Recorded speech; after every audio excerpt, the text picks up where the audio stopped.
其他消息来关心，有一个有心的护理师，伫今年8月份的时，去引导帮桥阿东病院的工课，抑过10月中就互死头路。即马伊是徛出来指控病院是因为伊有心才甲死头路，抑过病院这边是表示，这专案是一桩误会，绝对无歧视的问题。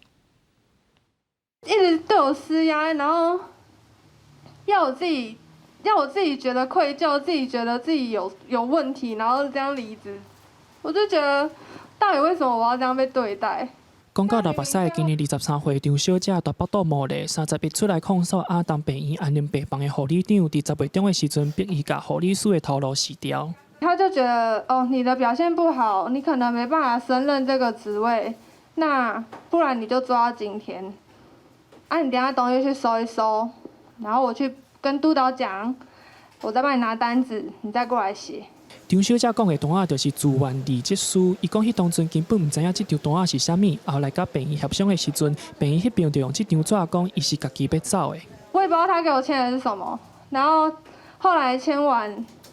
他来跟我说：“哦，这是自愿离职单，哦，那你就是自愿离职哦。”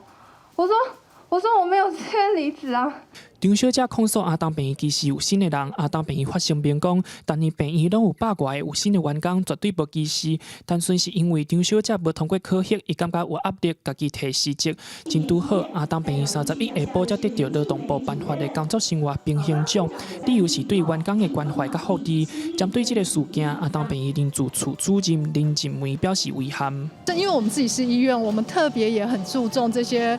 孕妇同仁的一个情况，所以他觉得他是没有被事先的告知。可是我们内部也询问了一些护理长对于他的这一些关怀，其实是那几天，其实我们也做了护理长那边也协助做一些了解。张小姐讲，伊会继续找找救济。阿东病院表示，因已经把相关的资料甲说明提供给劳动部甲新北市卫生局。记者林思豪、谢桂林台北报道。